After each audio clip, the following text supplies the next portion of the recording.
personnalité qui n'est plus de ce monde, puisqu'elle est née aussi un 9 février, c'était le président Léomba. Mais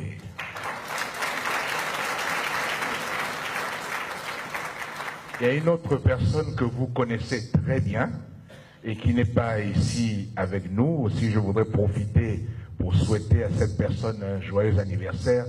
C'est tout simplement mon oncle Jean-Boniface Lasselé.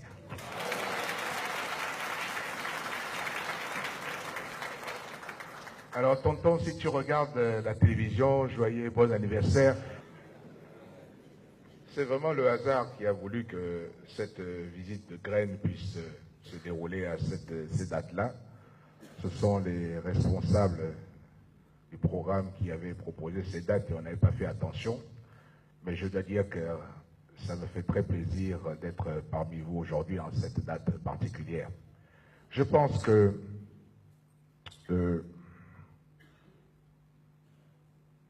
il est triste et regrettable de venir constater que la vie publique, la vie d'hommes politiques, nous amène souvent à constater que certains hommes et certaines femmes peuvent avoir amené l'être humain à toucher la bassesse.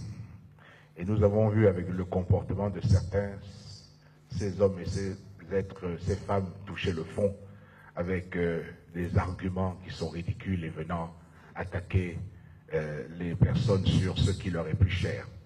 Et je sais donc que vous avez tous été touchés et meurtris par ces attaques qui ne se justifiaient pas et qui paraissaient tellement incroyables, et surtout venant même de la bouche de ceux qui hier venaient ici dans le Haut-Ogooué pour dire que oh, nous sommes tous parents, nous sommes tous parents.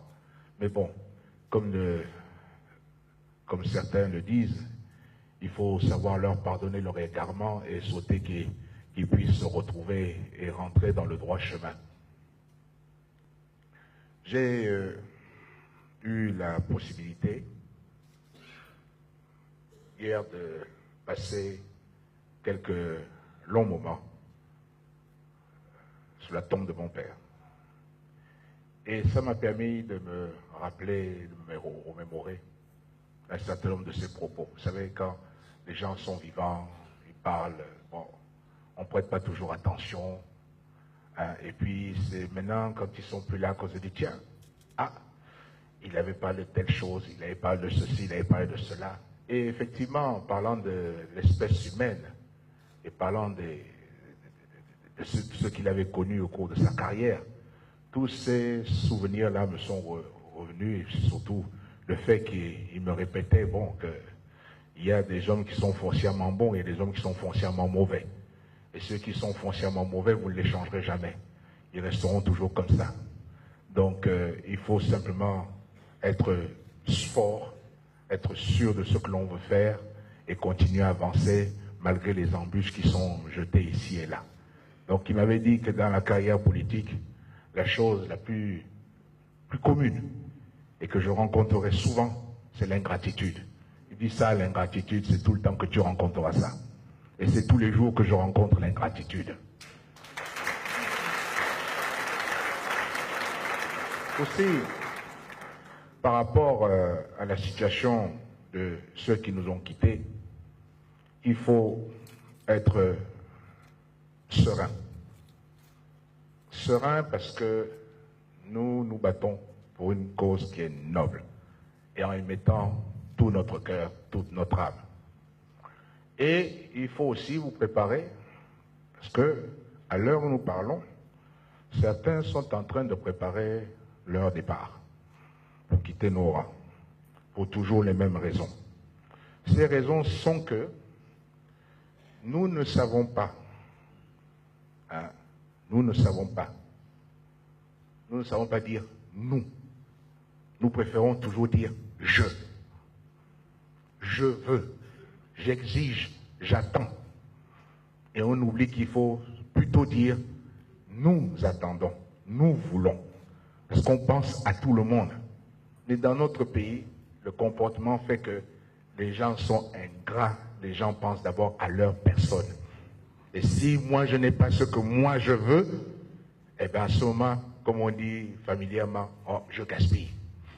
Et on oublie tous les autres qui font aussi des efforts.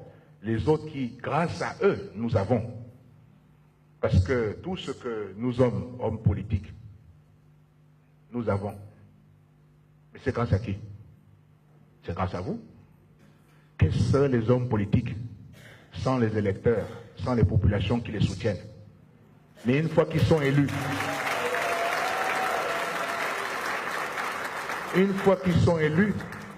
hein, vous savez, dès les premiers temps où ils sont élus, quand ils arrivent, nous, les populations nous représentent, mais au bout de quelques temps, ça devient je. On oublie tout le reste. Et c'est ça le drame dans notre pays. On oublie et on pense maintenant je. Comme moi, je ne suis pas content, je n'ai pas eu, eh bien moi aussi, allez, je pars.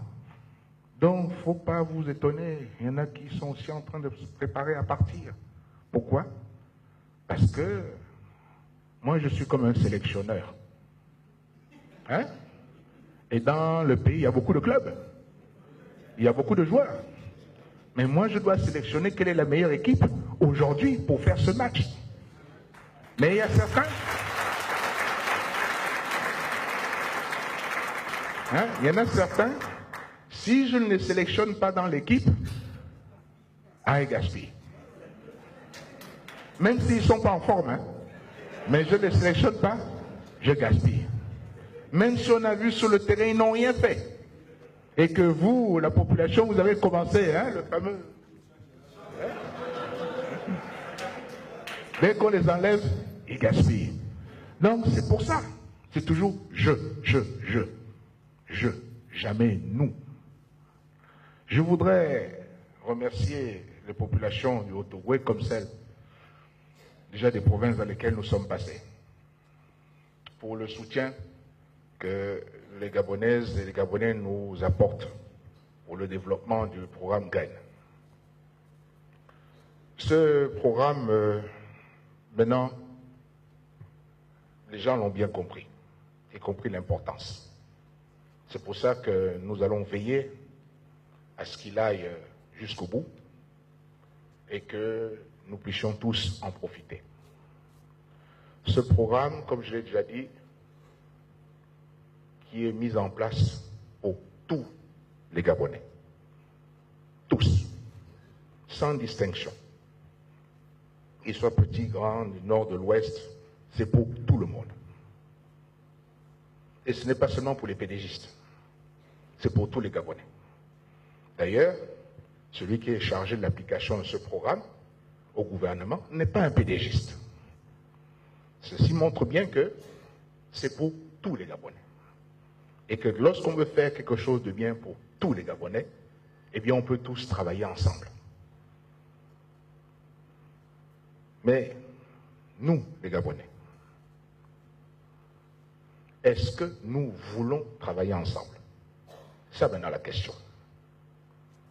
Et ce travailler ensemble commence dans la province, dans chaque province. C'est l'union, l'unité donc de tous les ressortissants et ressortissantes de la province. Et aujourd'hui, nous sommes dans le Haut-Ogooué. Si le Haut-Ogooué veut se développer, il faut que les filles et les fils du Haut-Ogooué soient ensemble. Il faut qu'ils soient unis pour que le développement de la province puisse se faire. Les questions économiques aujourd'hui dépassent les problèmes de département, les problèmes d'ethnie. Tout ça, c'est derrière. C'est derrière. Aujourd'hui, c'est qu'est-ce que l'on peut faire pour développer la province. Parce que chacun a droit à avoir un travail. Chacun doit être digne. Chacun doit bien gagner sa vie pour s'occuper de sa famille. Ça, c'est un droit que nous, hommes politiques, devons répondre et devons donner la possibilité à chacun de pouvoir le faire. Donc, si j'ai des attaches dans cette province, je suis donc, comme chef de l'État, cet arbre, vous savez que l'arbre, il y a des racines. Mes racines sont ici. Mais l'arbre pousse et l'arbre a des branches.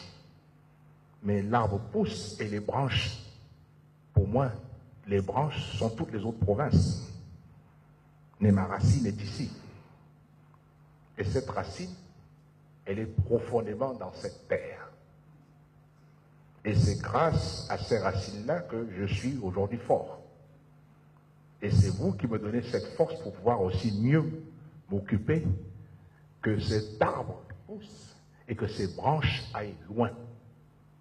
Et c'est ce que donc je suis en train de faire. Et pour dire que moi j'ai besoin que vous soyez unis, j'ai besoin que vous soyez forts, j'ai besoin que vous soyez rassemblés. Partout, dans toutes les familles, il y a toujours, comme on dit, la brebis galeuse. Ça arrive partout. Mais ce qui est important, c'est que le reste de la famille soit uni pour permettre à ceux qui sont dehors de revenir. Et ceux qui sont dehors, il faut seulement leur dire que bon, l'erreur est humaine, n'ayez pas honte. Parce que des fois, c'est la honte qui les empêche de revenir. Il faut leur dire, n'ayez pas honte, revenez. Vous avez fait un mauvais match, mais c'est pas grave, revenez. On va pardonner et puis on avance. Le combat est important, difficile, pour pouvoir développer notre pays. Et ça ne pourra se faire qu'avec votre soutien. Les réponses aux problèmes qui sont posés, nous les avons. C'est une question effectivement de planification, de priorité, de choisir les priorités les unes après les autres, celles qui vont d'abord consolider notre pays, consolider notre économie, et à partir de là, on avance, on avance. Vous avez vu, a été égrené par le représentant des jeunes un certain nombre de choses que nous avons pu faire. Bon, c'est bien. Maintenant, il faut continuer à regarder devant. Ce qui a été fait derrière, c'est bien. Mais comme quelqu'un disait, Dieu ne nous a pas mis des yeux derrière. C'est qu'il a voulu qu'on regarde toujours devant. Donc, c'est pour ça qu'il faut regarder devant et continuer à avancer. Et c'est ce que nous allons pouvoir faire. Et avec votre soutien, ça va être possible. Vous avez vu, a été égrené par le représentant des jeunes un certain nombre de choses que nous avons pu faire. Bon, c'est bien. Maintenant, il faut continuer à regarder devant. Ce qui a été fait derrière, c'est bien. Mais comme quelqu'un disait, Dieu ne nous a pas mis des yeux derrière. C'est qu'il a voulu qu'on regarde toujours devant. Donc, c'est pour ça qu'il faut regarder devant et continuer à avancer. Et c'est ce que nous allons pouvoir faire. Et avec votre soutien, ça va être possible. Les questions de développement sont importantes. C'est pour ça que je vous avais invité avec ce triptyque paix, développement, partage, pour dire que c'est la paix, nous devons la consolider, le développement, c'est notre travail, et le partage, c'est faire en sorte que chacun puisse avoir une petite part, sans égoïsme. Et c'est aujourd'hui pourquoi je parle aussi souvent de l'égalité des chances, pour que chacun puisse avoir la possibilité de pouvoir parvenir. Donc j'ai bien écouté les motions qui ont été lues. Je répondrai.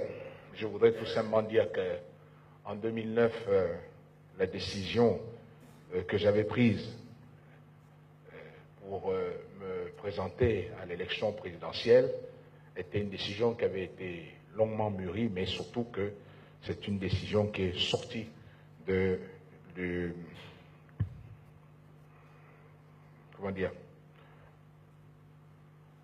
d'un consensus qui est d'abord venu sur un plan familial. Je veux dire par là, c'est que j'ai eu le soutien et l'accord des miens pour pouvoir aller de l'avant et aller me présenter à l'élection présidentielle.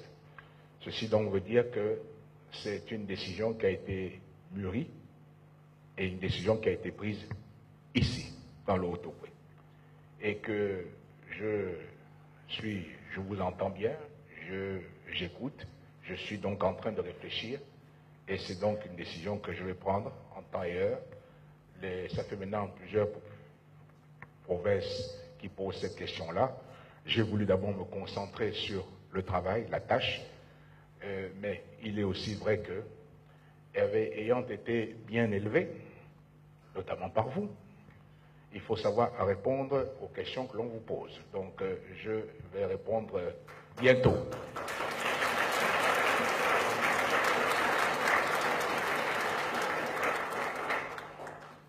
C'est une année où il y a aussi beaucoup d'élections en Afrique. Il faut croire qu'on s'est tous mis d'accord en Afrique parce qu'il y a plus d'une douzaine d'élections. Je pense que tous les mois, il y aura des élections.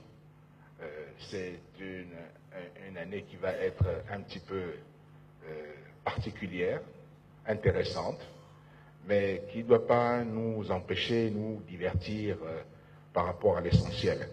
Vous allez entendre beaucoup de choses qui vont être dites ici et là, mais restez sur le cap. Maintenant, je voudrais dire aussi que j'ai toujours souhaité être le plus équitable possible, traiter tous les Gabonais comme des frères et des sœurs.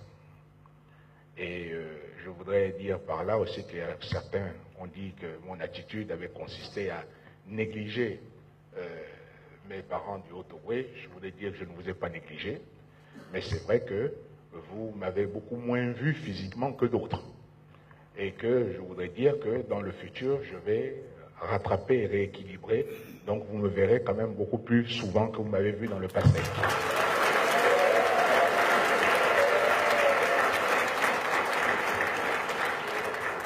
Personne ne devrait être gêné d'aller voir ses parents, d'autres le font.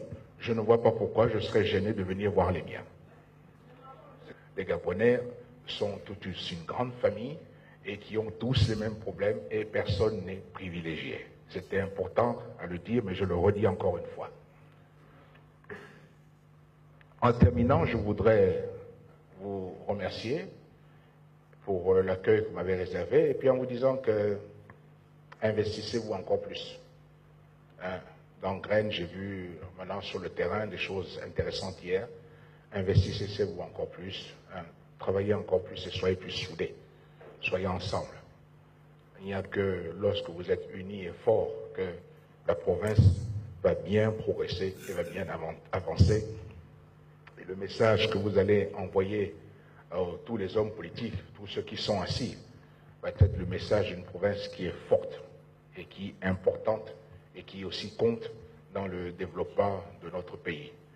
Les possibilités, demain, le Gabon va être le pays où les possibilités, les opportunités d'emploi vont faire en sorte que les Gabonais se déplacent dans leur propre pays pour aller rechercher aussi de l'emploi.